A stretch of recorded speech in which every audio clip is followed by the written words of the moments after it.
फौजी अदालतों से सानह 9 मई के मजीद 60 मुजरिमों को सजाएं। बानी पीटीआई के भांजे हसन न्याजी समेत 2 मुजरिमों को 10-10 साल, 14 को 9, एक मुजरिम को 8 साल कैद बामुशक्कत की सजा सुनाई गई। अस्करी तंसीबात पर हमला करने वाले 4 मुजरिम 7-7 साल, 8 को 6-6 साल जबकि 1 को 5 साल चक्की पीसना पड़ेगी। 9 मुजरिमों को 4-4 साल, 2 को 3-3 और 19 को 2-2 साल कैद बामुशक्कत काटना होगी। फील्ड जनरल कोर्ट मार्शल ने तमाम शवाहिद की जांच पड़ताल, मुजरिमों को कानूनी हक की यकीनी फराहमी और कानूनी तकाजों के मुताबिक कार्रवाई करते हुए सजाएं दी। मिलिट्री कोर्ट्स ने सजाएं सुप्रीम कोर्ट के फैसले की रोशनी में सुनाई।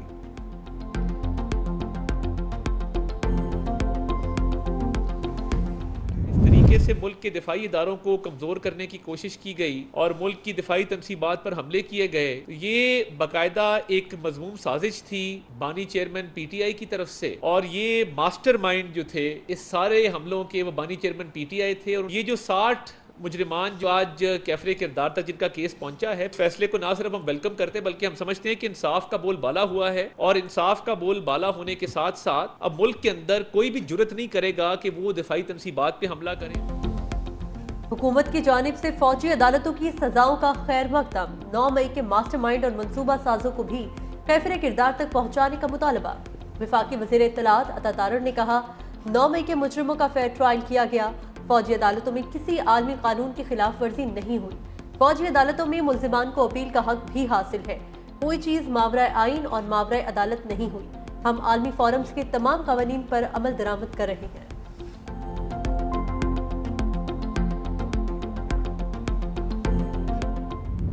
बानी पीटीआई ने मुज़ाकरात को हतमी अंजाम तक पहुंचाने के लिए 31 जनवरी की डेडलाइन दे दी। तहरीक इंसाफ का 9 मई और 26 नवंबर के वाक़यात की तहकीकात के लिए जुडिशल कमीशन बनाने और CCTV फुटेज सामने लाने का मुतालबा। बानी से मुलाकात के बाद मुज़ाकराती कमेटी के तर्जमान साहबजादा हामिद रजा ने कहा, बानी समेत तमाम रहनुमाओं और कारकुनों की रिहाई भी एजेंडे का हिस्सा है। बानी की रिहाई के लिए किसी किस्म की डील नहीं की जाएगी। 26 नवंबर को हमारे 13 कारकुनों को शहीद किया गया। पुरअमन कारकुनों पर गोली चलाने वालों को सामने लाया जाए। बानी पीटीआई से मुज़ाकराती टीम की मुलाकात अडयाला जेल के कॉन्फ्रेंस रूम में कराई गई।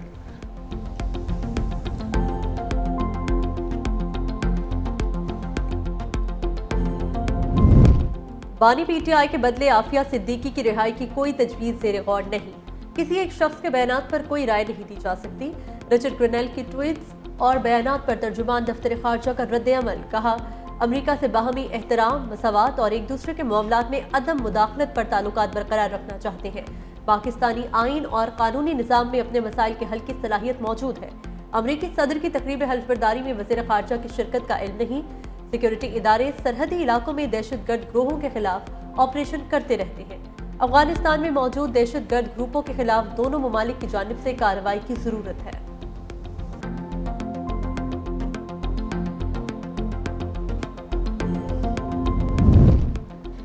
बानी पीटीआई को जेल में रहना मंजूर है, नजरबंदी कबूल नहीं। हलीमा खान की बानी पीटीआई से मुलाकात के बाद अडयाला जेल के बाहर गुफ्तगू। कहा, बानी ने पैगाम दिया उन्हें कैद में रख लें लेकिन कारकुन रिहा करें। वो अपने मुकदमात का मेरिट पर फैसला चाहते हैं, कोई रिलीफ नहीं लेंगे। हमारे 2 ही मुतालबे हैं, सियासी कैदी रिहा करें, 9 मई और 26 नवंबर के वाक़यात पर जुडिशल कमीशन बनाएं। ये बातें ना मानी गई तो सिविल नाफरमानी की कॉल हर सूरत होगी। 24 नवंबर एहतजाज केसेस में अली अमीन गंडापुर की मुसलसल गैर हाजिरी। अदालत ने इश्तिहारी करार देने की कार्रवाई शुरू कर दी। इंसदादी दहशतगर्दी अदालत के जज अमजद अली शाह ने अली अमीन गंडापुर का इश्तिहार जारी कर दिया। हसन अब्दाल पुलिस को मुल्जिम के इश्तिहार की तामील कराने और 21 जनवरी को रिपोर्ट पेश करने का हुक्म। वज़ीर आला अली अमीन गंडापुर का इश्तिहार थाना सदर हसन अब्दाल में दर्ज मुकदमे में जारी किया गया।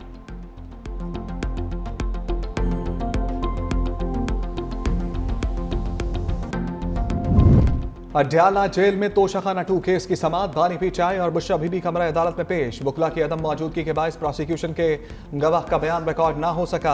समाअत बगैर कार्रवाई 30 दिसंबर तक मुलतवी। दूसरी जानिब district and session court Islamabad ने बुशरा बीबी की 26 नवंबर एहतजाज के केसेस में अबूरी जमानतें 13 जनवरी तक मंजूर कर ली।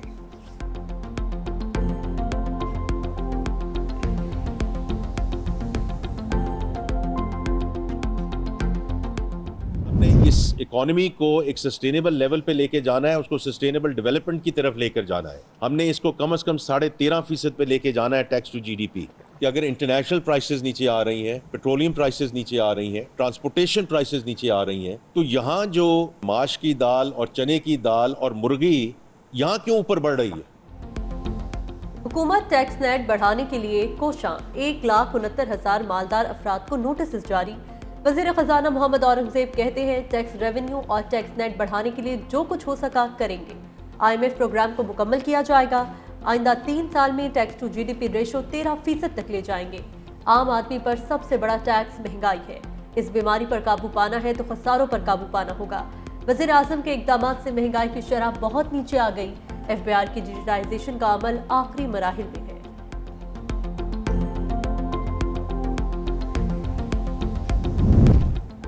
सेनेट खजाना कमेटी ने टैक्स ला तरमीमी बिल 2024 मुतफ़क़ा तौर पर मंजूर कर लिया।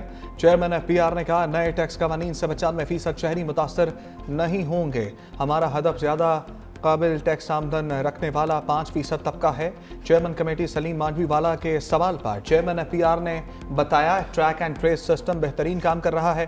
टैक्स मोहर, स्टिकर या बार कोड के बगैर सिगरेट्स और बेवरेजेस फरोख्त करने की इजाज़त नहीं होगी। हुकूमत वफाक के किसी इदारे या सूबाई हुकूमतों को भी गैर कानूनी अशिया चेक करने का अख्तियार दे।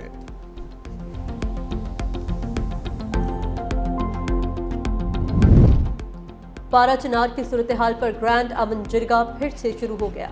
जराये के मुताबिक फरीकैन के दरमियान मुज़ाकराती अमन मुकम्मल, हतमी फैसलों का ऐलान आज मुतवक्के। पारा चिनार के मरकजी शाहरा की बंदिश को 80 रोज हो गए। शहरियों का धरना भी 1 हफ्ते से जारी।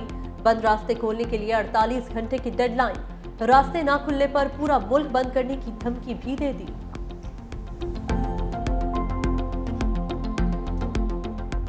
आलमे इस्लाम की पहली खातून वज़ीर आज़म दुख्तरे मशरक शहीद बेनज़ीर भुट्टो की 17वीं बरसी कल मनाई जाएगी। मुल्क भर से काफिले लाड़काना की तरफ चल पड़े। राजनपुर से ताल्लुक़ रखने वाले 5 जियाले साइकिलों पर 500 किलोमीटर तवील सफ़र तय करके गड़ी खुदा बख्श पहुँच गए। कल जलसे के लिए वसी पंडाल तैयार। मरकजी रहनुमा आज लड़काना पहुँचेंगे। सदर मुमलिकत आसिफ अली ज़रदारी की भी आज नौडेरो आमद का इम्कान।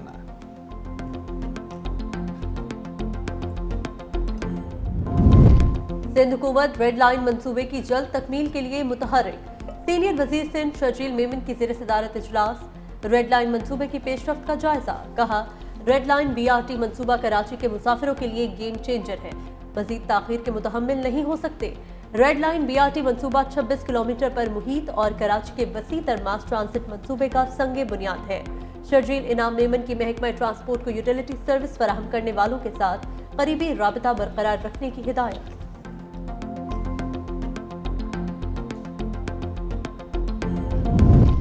पाकिस्तान का पहला मुकामी स्मोक टावर लाहौर में नस्ब। इदारा माहौलियात ने तजर्बाती स्मोक टावर महमूद बूटी के मुकाम पर नस्ब किया। हर घंटे 50,000 क्यूबिक फ़ज़ा को साफ किया जा सकेगा। निजी माहौलियात का तजर्बाती स्मोक टावर का दौरा। कहा 15 रोज़ फील्ड टेस्ट के बाद इंडस्ट्रीज और डंपिंग साइट्स की आलूदगी को कम करने का तजर्बा किया जाएगा।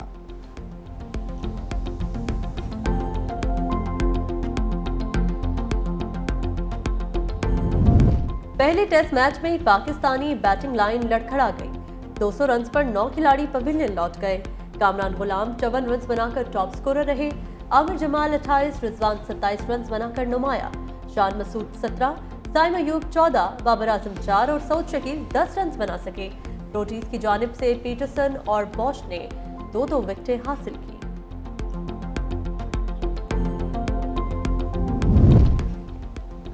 एक और आलमी एजाज बाबर आजम के नाम। कौमी सुपरस्टार के टेस्ट क्रिकेट में 4000 रन मुकम्मल। साबिक कप्तान तीनों फॉर्मेट्स में 4000 रन मुकम्मल करने वाले पहले पाकिस्तानी और दुनिया के तीसरे बल्लेबाज बन गए। उनसे कबल विराट कोहली और रोहित शर्मा के पास ये एजाज है।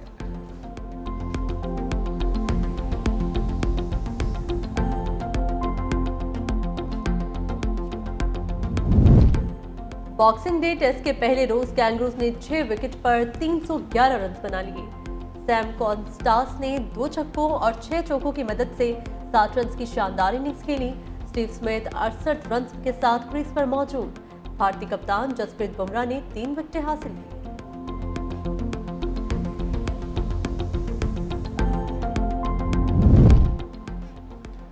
मेलबर्न टेस्ट में कोहली और सैम कॉन्स्टास उलझ पड़े। ICC का नोटिस। विराट कोहली को मैच फीस का 20% जुर्माना कर दिया। एक डीमेरिट पॉइंट भी दिया गया। कोहली ने ऑस्ट्रेलिया ओपनर सैम कॉन्स्टास को कंधा मारा था। दुनिया के बुलंद तरीन मैदान शिंदूर पर आइस हॉकी के जबरदस्त मुकाबले।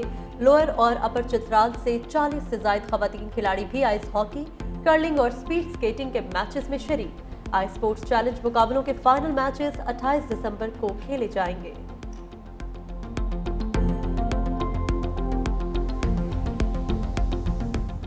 शहंशाह ज़राफ़त मुनव्वर ज़रीफ का हर किरदार बेमिसाल। 300 से ज़ायद फिल्मों में अदाकारी के जौहर दिखाए। रंगीला के साथ जोड़ी बेहद मकबूल हुई। मज़ाहिया अदाकार के जन्मदिन पर यादों के चिराग रोशन।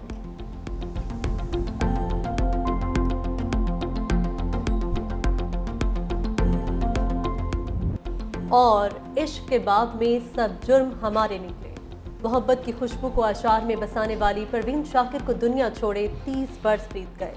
शायरी आज भी उर्दू अदब के उफ़ुक़ पर दमक रही है।